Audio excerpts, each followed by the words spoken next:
Hi, good morning. Yeah, everything is a mess, and we're just gonna keep moving forward. I just realized I should clean all of my... Okay, so it is Friday morning, and before I go to work, I feel like I have a few hours that I can be productive. I came down here a little bit last night, and like you can always kind of tell by the cleanliness of my desk, like how frantic I am. And I'm pretty frantic right now. So, I don't even know where to start, but that's okay because we'll just start. I'll start with the wing nut. At the very beginning of this project, the very first studio session when I was like planning things, I was like, and I think that for this little nub right here, I think I'm going to make a wing nut because that would be fun. Yeah, we're not making a wing nut.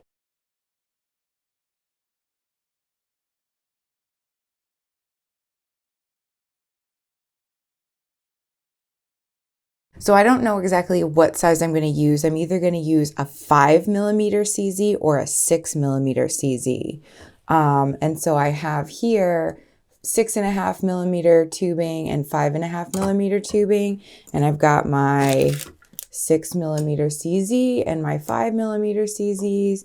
And then I actually have, this is a 5mm setting burr, and these aren't open yet, but I have 6mm setting burrs.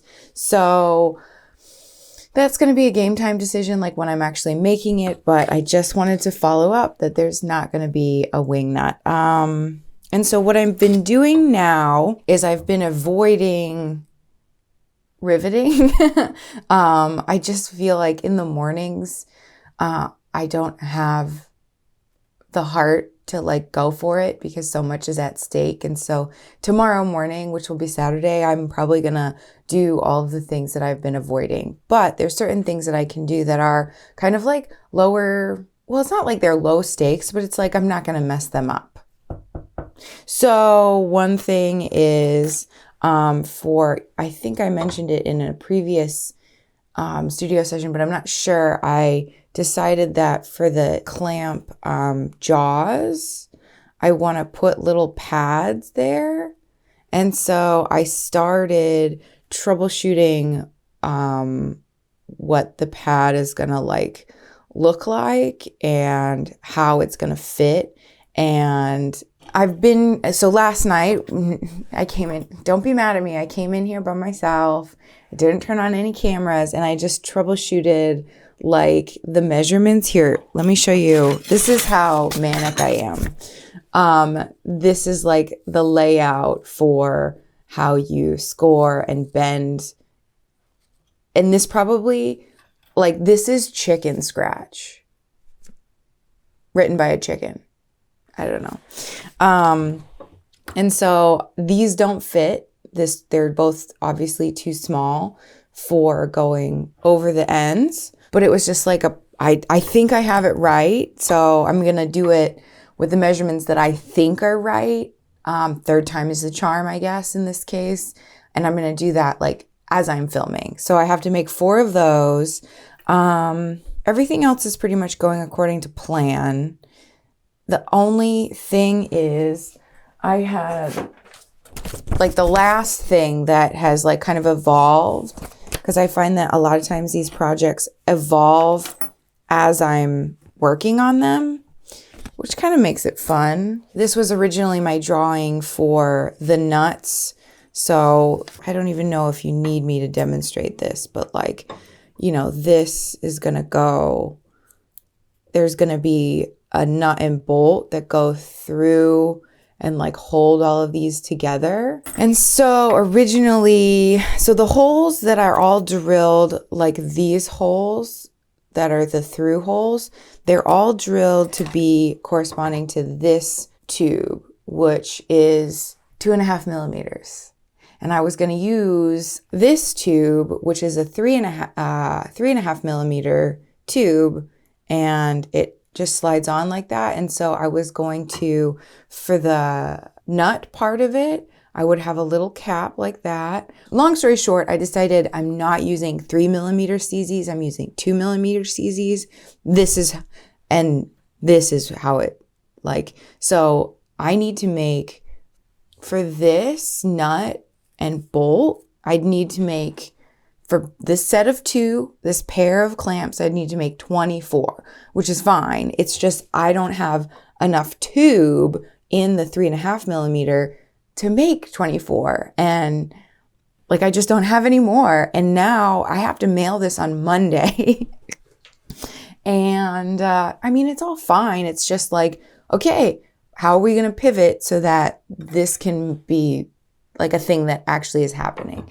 And so what I decided was so this 2.5mm tubing, I wanted to keep because that's what this whole thing has been based upon, the measurements of this. And so that's fine. And so I have 2.5mm tubing, a whole length of it. I've got 2mm CZs, which to tube set a stone, you need tubing that is thick wall and 0.5 millimeters larger than the stone diameter. So 2mm CZs, 2.5mm tubing. And sometimes the tubing dictates this. So in this case, the tubing is dictating the size of the CZs. And then I have my 2mm setting burrs. So the only thing is this fits right through the hole. And so I need a stopper on both sides. And so I've decided that what I'm going to do is I'm going to use this. This is how you know I'm frantic, is because I start to get really creative. I'm going to use this 18 gauge sterling silver wire, and I'm going to make rings. And those rings are going to be soldered on the end of here, let me show you.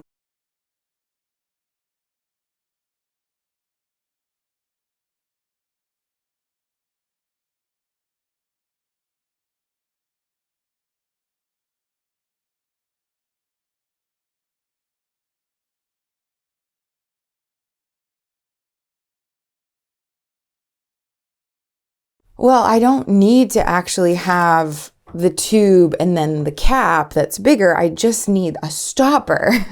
And so I don't know if that even made any sense. If you're still with me, good job, because I feel like my explanations will make more sense as I actually fabricate the thing. So if you're not with me, I'm sorry, but we'll get there. Buckle up. So I'm going to take this and I'm going to coil it into a bunch of jump rings that are the same size, that the jump ring's inner diameter is exactly the outer diameter of this tube. And then I'll cut them all and solder them, put them together and then solder them, and that will be the stopper. So that's happening.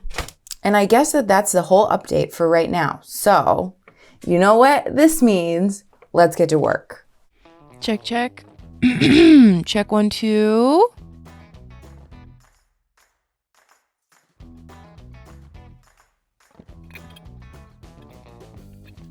Okay, everything is booted up. That was a whole lot of explanation, and I hope all of that made sense. And it's funny because now, I'm doing the same, or almost the same almost the same explanation right now. Talking about the tube being whatever size and not having enough of it, and wah, and using wire to make the jump rings, and then the jump rings are going to be soldered on as kind of washers in place to hold everything together, the whole shebang, everything. Oh, and also, see how I'm standing over there? So I have my computer over there because I'm also dumping footage from the previous days.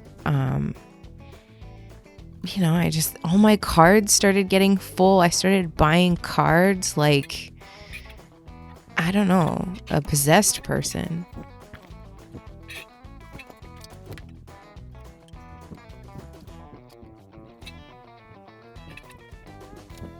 It's funny, that camera over there in the corner, I thought it was on, but I don't have any footage, unfortunately, from, usually there's like a shot from the left side of my studio, that left corner. I don't know if I just like recorded, if it, like I just put that camera up there. I don't have any of that footage.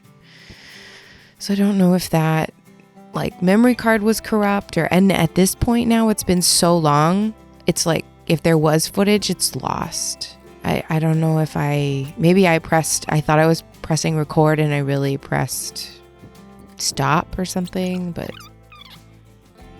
lost to time.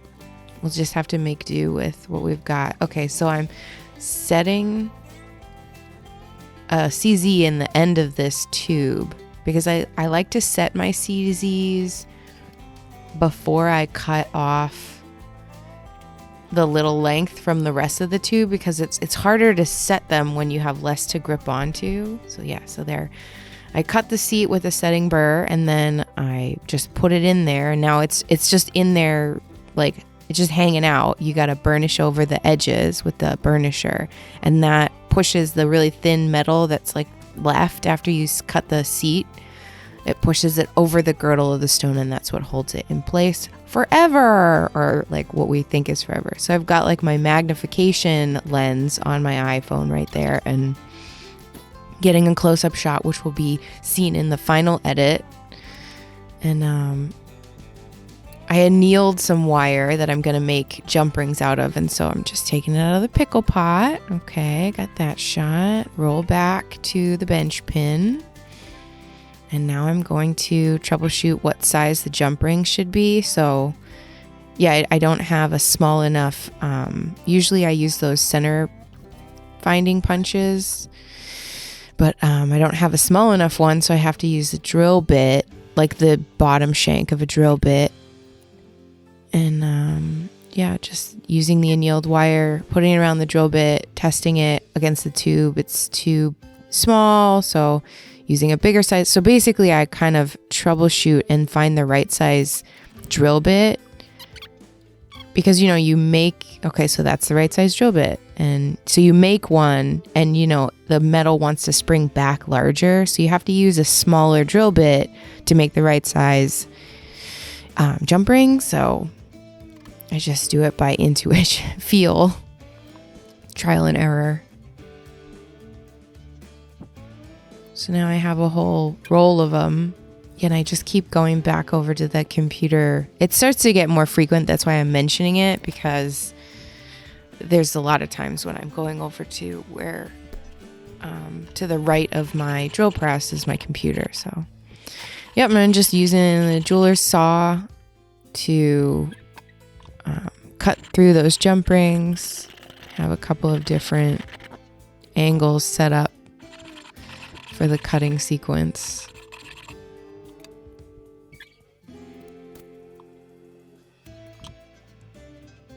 Let's see, this is the one from the top of my bench pin. And then you got to flip your jeweler saw back over to the right orientation, or you'll forget. All right, now I'm closing them. Closing a million jump rings. I can't remember. Maybe there was like 24 or something. It's funny because I ended up still having to like remake another 2. Like I should just make 30. Make 30, and then if something happens, at least you have like that many extra. It's worth it. It's not like that much material. And every once in a while I'll be like, oh, I need a jump ring. And it's like those extra jump rings always get used. Yeah, just closing all the jump rings now.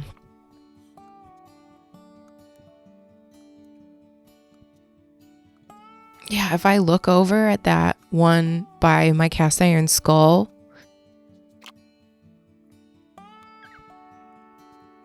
I could see the light is blinking. So it is on and recording. I just don't know what happened to that card or that footage.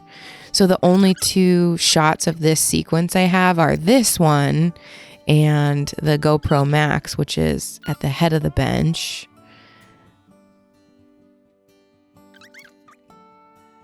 And that's why I'm holding on with only, and then like I said, this is the second at the head of the bench, the second shot. So I just took all those jump rings and put them over on the soldering station, because then I won't lose any of them. And the next time I go to solder, I'll like solder them all together. But I think it's because it's before work. I'm trying to not do anything with fire, just because there's more likely that something will get messed up. So I'm cutting tubes that are going to be my handmade nuts. I'm looking for something in... Oh, I was looking for the die. I'm sorry, I was looking for the tap in the top of that tool chest over there.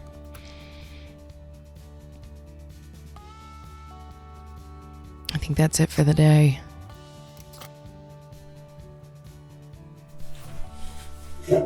Okay, I'm done for tonight, but not for long. I basically just figured out that I have to tap the components of the nuts and bolts that I'm making. I have to tap them before I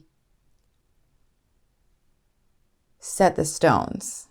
Because once the stones are set in, here, let me show you. So this is my little end cap that I have my tube set cubic zirconia in, and it's going to have, all the jump rings are cut though. All the jump rings are cut and closed, and they're ready to solder. So this is my cap that's going to be either a nut or a bolt, and then... Yeah, look at that. Oh, doesn't that look so nice? If this is my end cap and it already has the CZ in the end, and then this is my tap, it's like I'm only going to get, like I'm not going to get full threads before I poke the stone out from the other side or damage the tip of the stone that's on the inside or like whatever. And so I think that what I'm going to do, cut the tube to length, and then solder the jump ring onto the edge of it. Tap the interior diameter of the tube, and then set the stone. So that's, I mean, that is a good thing to figure out. We're just going to call it for today because it's time for me to go into work at my day job. And we're going to have a long weekend together this weekend, but I'm looking forward to it. But I think that this is completely doable. Yep. Okay, that's it for right now. Thanks for keeping me company in my studio and helping fund these adventures and fund me being able to buy materials and supplies. I can't even tell you how much more of a joy it makes this whole process, knowing that I'm being supported and encouraged. And yeah, that's it. I think it's time for some coffee.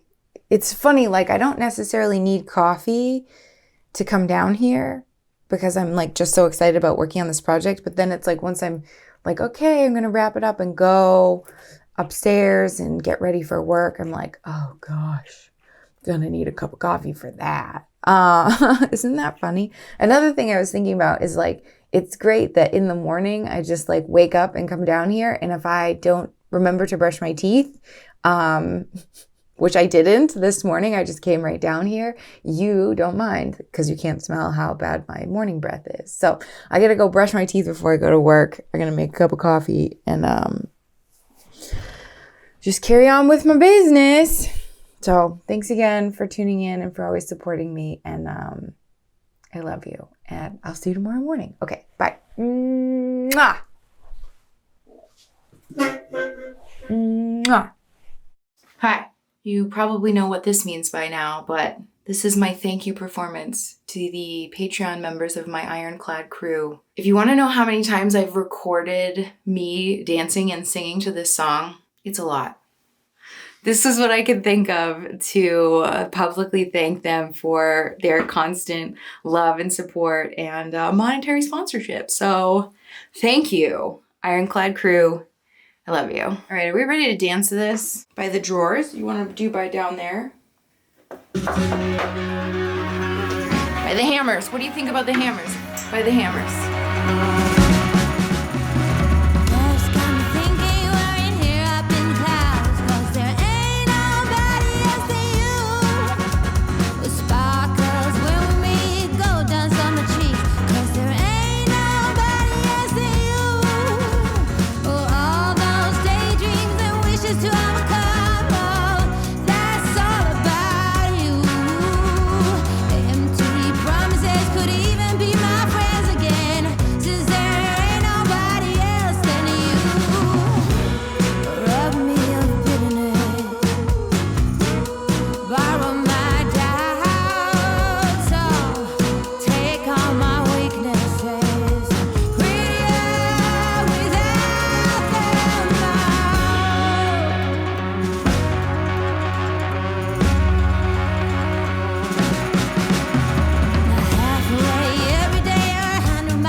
Everything is just like, I don't know if maybe tonight I should come in and just like put everything away so that tomorrow and Sunday it's not complete chaos. Because right now I feel like it's complete chaos.